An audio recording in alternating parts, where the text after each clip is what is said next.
The Daytona 500 on Fox is sponsored by Toyota.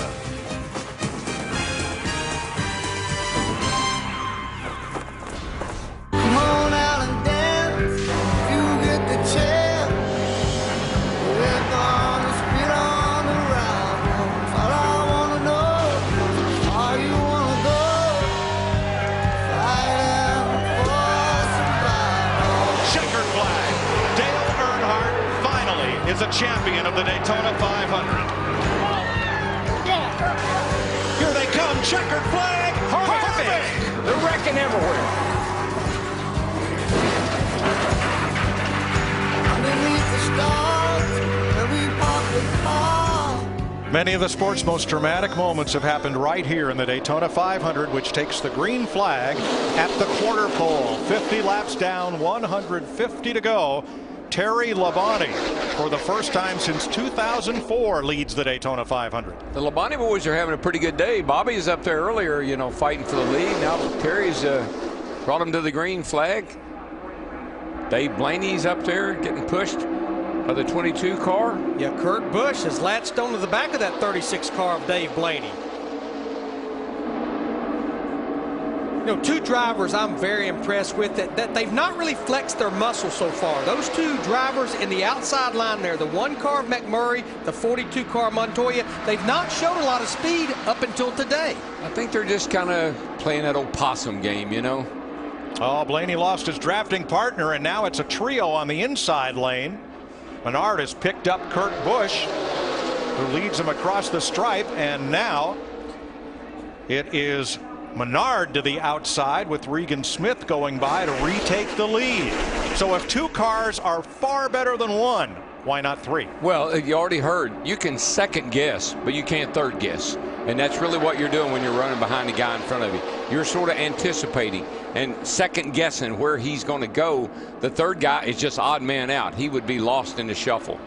But if you watched the Daytona 500 a year ago, you did not see this style of racing. So what has changed? Well, one, since they resurfaced Talladega a few years ago, teams have been learning about this every time we've raced there. With this new surface that Darrell talked about in the pre-race, no bumps, no dips, perfectly smooth, a lot of grip, they're able to do it without upsetting another car. Plus, cooling systems in these cars have advanced so much. Paul Menard, your leader. His crew chief Slugger Labbe went to victory lane in the 500 with Michael Waltrip in 2003.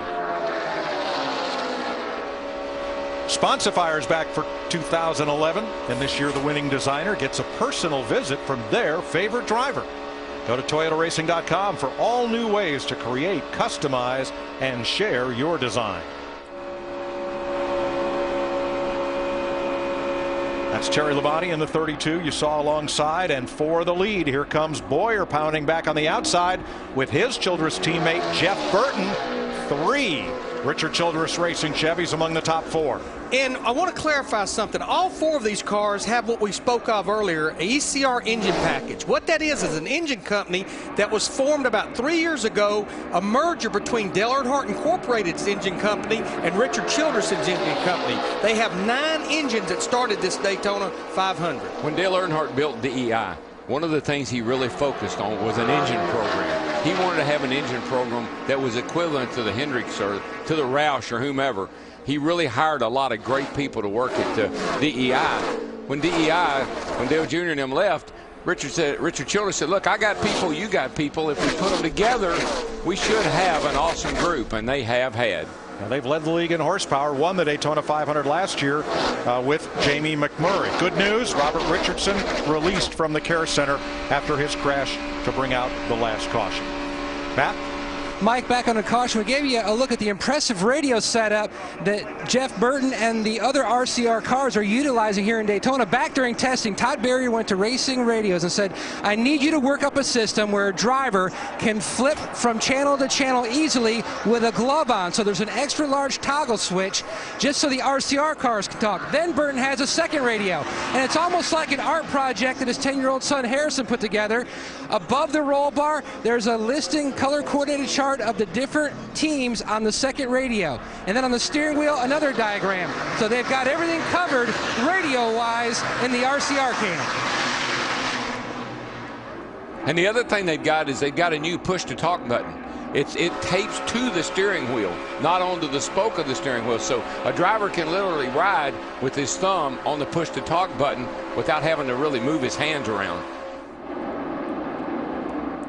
See, when you're out there racing, Mike, you don't know, they had a big wreck. You don't know how many cars are out of the race, how many cars are still, you don't know anything. You're just driving your car in your own little world, and you're going to race just as hard as if there were 100 cars out there. Daryl, I don't like that backpack. That's just too much 3 wide, too close, too many fellas not paired up. That looks like trouble. They're almost 4 wide as they enter the tri-oval. Well, as we always say, that's the eye of the storm going there. Daryl, how does this kind of racing wear on you? Well, if you didn't have those gloves on, you'd see a lot of white knuckles. That's all I can tell you. It physically wears you out. This is Brian Vickers, who just came out of the garage after damage from the big pileup. He's not going to make it back around to the garage. Now Greg Biffle is back on track. Jimmy Johnson came out of the garage, made a lap, and went back to the garage.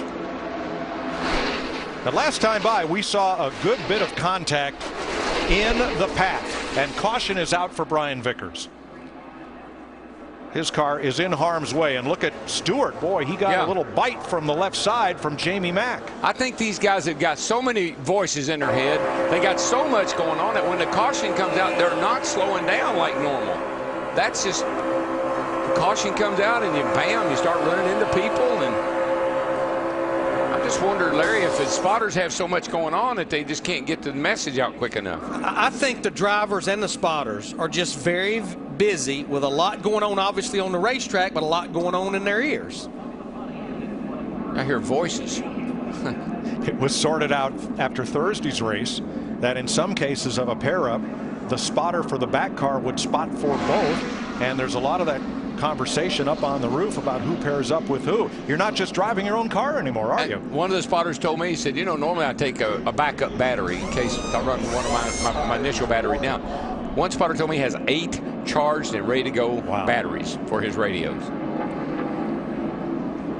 Mark Martin, who received some damage in the lap 29 crash, gets the free pass. He is back up on the lead lap.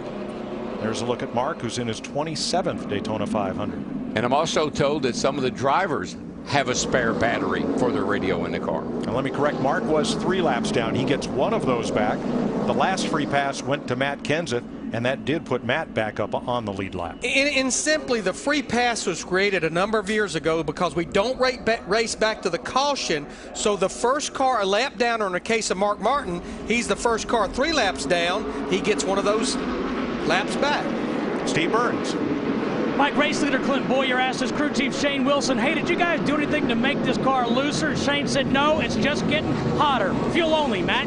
Steve, at this juncture, the 31 of Jeff Burton, they're looking for fuel only, and that's what they're doing to that 31 machine, Krista.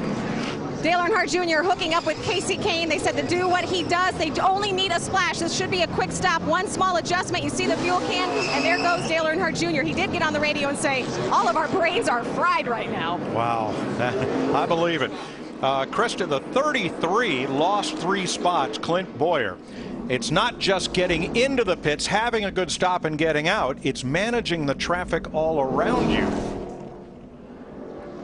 Whoops.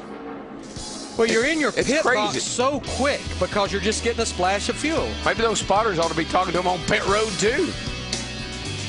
Caution is out in the Daytona 500. The Daytona 500 is sponsored by AT&T. Rethink Possible. By the new Chevy Silverado HD, Motor Trend's 2011 Truck of the Year. By the Home Depot. More saving, more doing. That's the power of the Home Depot. And by GoDaddy.com. Domains, websites, and everything in between. 60 laps complete when they come to the stripe. Jimmy Johnson back on track. You can win a legend and meet one too. Enter for a chance to win a new Chevy Camaro SS and a chance to meet Jimmy.